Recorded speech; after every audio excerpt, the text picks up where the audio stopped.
Hello, I'm Matt Galloway, and this is the Current Podcast. The United States continued its tactic of managing diplomacy through social media platforms, particularly X, this week. The Undersecretary of War, Elbridge Colby, let Canadians know via a post that the Permanent Joint Board on Defence between the two countries has been put on ice. Canada, in his words, failed to make credible progress on its defence commitments. This board was established in 1940 by Canadian Prime Minister William Lyon Mackenzie King and U.S. President Franklin D. Roosevelt. It has been seen as a symbol of the bilateral relationship between our two countries. So what does this mean for the protection of North America, and how should Canada respond? Erin O'Toole is a former leader of the Conservative Party of Canada, former Canadian military officer, and now the president of ADIT North America, a risk advisory consultancy group. He's with me in our Toronto studio. Good morning. Good morning, Matt. What do you make of the U.S. putting this participation in this Canada-U.S. Permanent Joint Board of Defense on ice? It was very disappointing. You know, the group doesn't meet a lot, but the modern relationship between Canada and the U.S. started in 1940 with the Ogdensburg Agreement, when Roosevelt and King, as you said, got together and said North America needs to work together for protection, for security, and for production. So aluminum from Quebec has been helping build American ships and aircraft ever since then. And the Alaska Highway, the partnerships in the Arctic for Arctic defense, all of that collaboration, NORAD, all of that grew out of that first agreement and the Permanent Joint Board on Defense.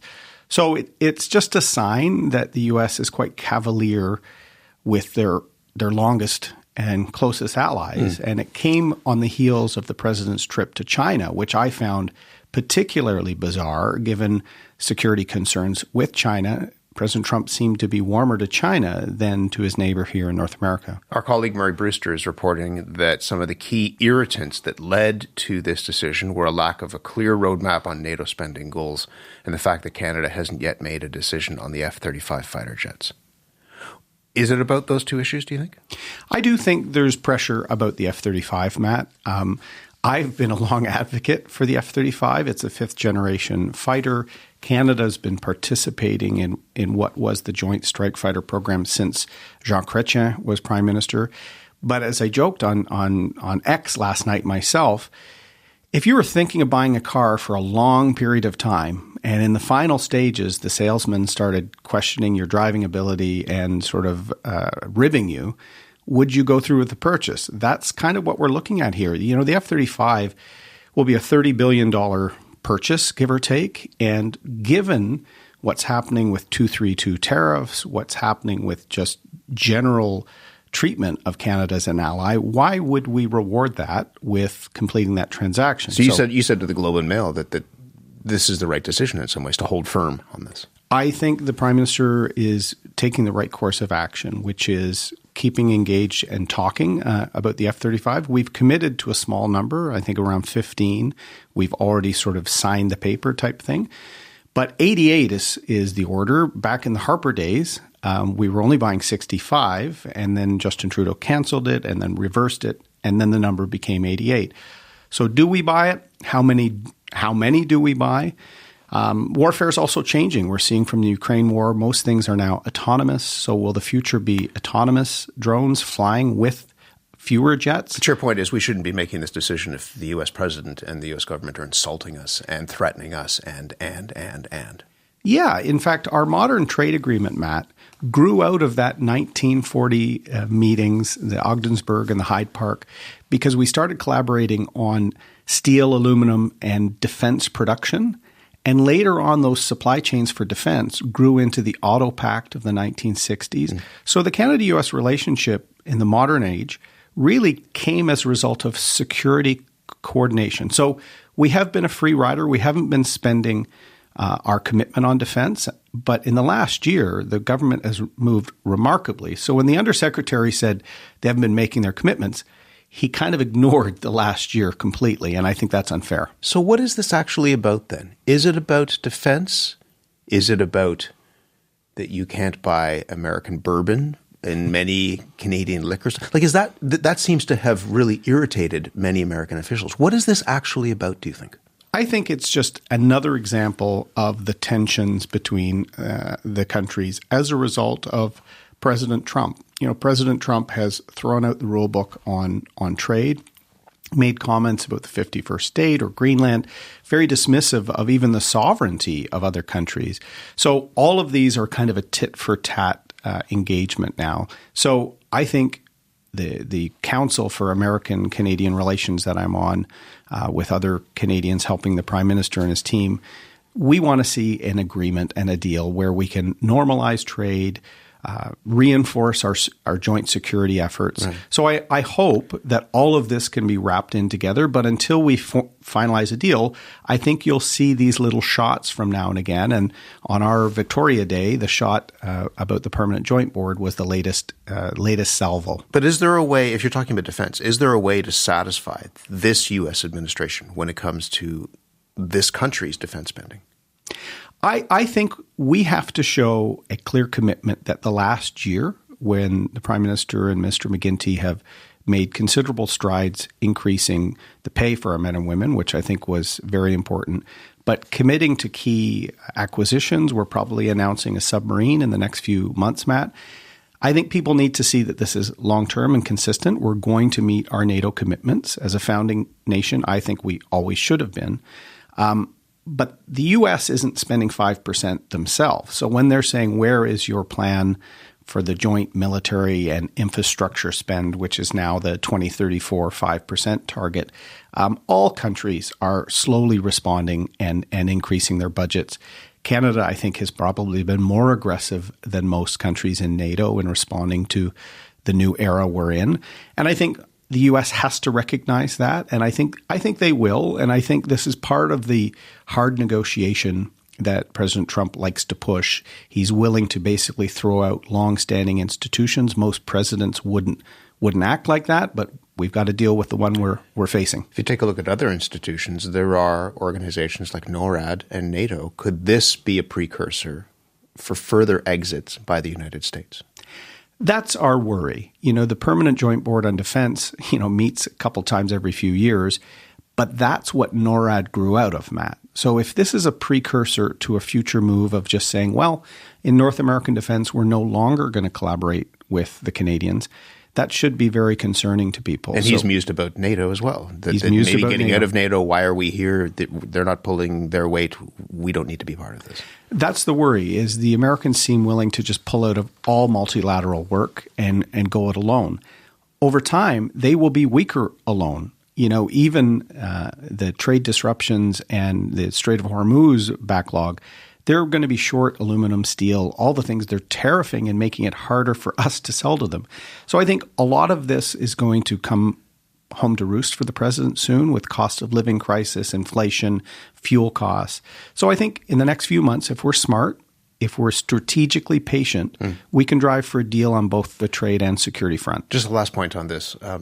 How should we respond? And what do you make of how the Prime Minister has responded thus far? I think he's been professional and serious, and that's what the Americans expect. I think if we show weakness, they will never stop pushing for more. And so, that's a hold the line kind of strategy in some ways. It has to be a hold the line. It will be tougher for us. We're the smaller partner by a large margin in North America, but we have to stand up for our principles. We have to push for a fair deal. The government, gave in on the digital sales tax and really got nothing in return for that. More harsh rhetoric, more challenge. We need a deal for our tariffed industries, auto, steel, aluminum. We need certainty for energy, for agriculture. And we've got to show the Americans this helps them even more than it helps us. And I think the Prime Minister is demonstrating that resolve we need. It's good to see you as always. Thank you very much. Thank you, Matt. Erin O'Toole is a former leader of the Conservative Party of Canada, a former Canadian military officer. He was with me in our Toronto studio. For a perspective from the United States and to better understand what this move from the U.S. administration may mean, I'm joined by retired U.S. Army Brigadier General Mark Kimmett. He was also an Assistant Secretary of State for Political and Military Affairs during the George W. Bush administration. Good morning to you. Yeah, good morning. How are you? I'm very well and glad to have you on the program. What message do you think the Trump administration is sending by freezing this venue for defense cooperation between our two countries? Well, I think the message he is trying to send is that partnerships are normally partnerships built on sort of equal burden sharing and equal responsibilities. And the perception of the Trump administration is that, candidly, Canada is not pulling its weight. Canada has increased defense spending significantly, expected to hit the NATO target after a $9.3 billion boost to its defense budget. It's now at 2%, and that could go up. What more does the United States want to see? Well, let's examine that 2%. First of all, I think we've got to realize that a significant amount of that money is not going for real warfighting capability. It is probably a significant amount is going into, as your other guest said, better personnel costs. But there's a significant amount of Canadian equipment that needs backlog maintenance repair. Your Leopard tank fleet is quite a bit of shambles, is going to need a lot of money to bring it back up to operational capability. The same thing with your F-18. So it's good that Canada is increasing its budget, but I think there are years of underspending that have had an impact on the warfighting capability and readiness of the Canadian military that has to be addressed. I just wonder whether that increase in spending does not show, if the concern is that Canada isn't pulling its weight or that there isn't a clear path. If you increase that spending, does that not show a change in direction from the Canadian government? Oh, no, it certainly does. And unfortunately, it's important to remember that every president since the founding of NATO has argued that the allies are not pulling their weight. And it is unfortunate that we've got to this point where it takes a president like Donald Trump in his New York brawler, sleeves rolled up type of dealing to get countries to kind of come up to the commitments that they've made. I wish it could be done diplomatically. It has failed diplomatically for so many years. I think that President Trump would tell you that if it doesn't work diplomatically, let's do it a different way. There's also this issue, and that's one way of characterizing how President Trump negotiates. There's also this issue of the F-35 fighter jets, and apparently anger from the United States that Canada has yet to commit on that purchase. Why should Canada commit to that purchase, given the actions of the U.S. government towards this country? Well, let's get rid of the givens and let's focus on why should Canada buy the Joint Strike Fighter. It is in Canada's national interest and national defense requirements to have that airplane. Now, we can get into snits and finger pointing left and right, but that's not the core issue. The core issue is that airplane is needed to defend the people, the sovereign rights, and the landmass of Canada. But I think that the core issue for many Canadians is that the U.S. government and the president has threatened this country. He's threatened our sovereignty, has talked about us becoming the 51st state.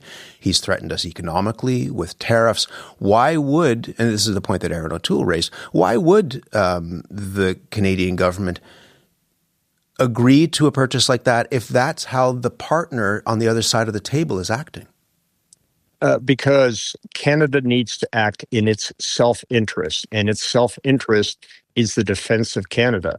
Look, I would much prefer that this is done in a different manner, but you should not be reducing your defense requirements or the defense or imperiling the defense of your country because you don't like the person on the other side of the table. The United States isn't, of course, the only game in town here. Can this country not choose to buy its fighter jets from whoever it wants to buy it from?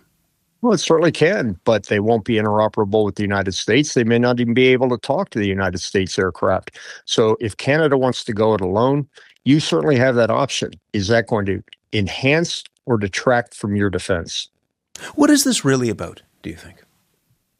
I think it is truly about one man, Donald Trump, who is, as a businessman, is looking for a deal, a fair deal, and a good deal. And one thing that I think we've seen over the past two administrations is that he loathes free riders, and he sees Canada as a free-riding nation that enjoys much better social benefits and social welfare programs, but come at the expense of the defense budget. Even with these enhanced budgets, the average Canadian pays 50 cents for their defense for every dollar the United States citizen pays for its defense. So he considers that free riding. Go ahead. No, I apologize for interrupting. I just wondered whether you were able to separate it from the larger context of we're heading into negotiations between Canada, the United States, and Mexico over a free trade deal, for example. The relations are not they're not in a good place right now, and the lead up to those negotiations isn't going particularly smoothly. Do you separate what we're talking about from those negotiations that will happen this summer? Well, I would simply say I'm going to only talk about the defense issues. Now, whether there's connection between the two, there's some reasons I would rather not talk about that. But the fact remains, I think this is considered, the defense portfolio is one of many portfolios that the United States needs to get right with Canada. How concerned are you about the state of the relationship between our two countries? Not at all, because I know Canadian soldiers. I saw what they did in Afghanistan. I've worked alongside of them. And I think once the politicians quit doing the back and forth, the relationship that I've had with the Canadian military going all the way back to the Canadian Parachute Regiment in Petawawa has been nothing short of we share the same foxhole. That's all you need to know. So I'm confident that the two militaries will not be affected by these defense disputes. What about broadly? Why should Canadians trust the United States, do you think? Well, you can look at the practical answer to that question, which is that President Trump will not be in office forever. You can look at the reason he is doing what he is doing. But at the end of the day, no country can really trust another country over the long run. Countries act in their own self-interest and have the responsibility only to act in their own self-interest. And you only trust the other party when there's mutual interest and overlapping interest. But I think we'll be fine. I'm going to let you go, but if you were advising the Canadian government, what's a word of advice that you would give them on next steps? Patience. That suggests that, it's interesting because you also just said that Donald Trump will not be in office forever. That's my point. That this is a long game the Canadian government needs to play. Yes. Mark Kimmitt, it's good to speak with you. Really appreciate your time. Thank you very much. Thank you. Mark Kimmitt is a retired U.S. Army Brigadier General, former Assistant Secretary of State for Political and Military Affairs. You've been listening to the Current Podcast. My name is Matt Galloway. Thanks for listening. I'll talk to you soon.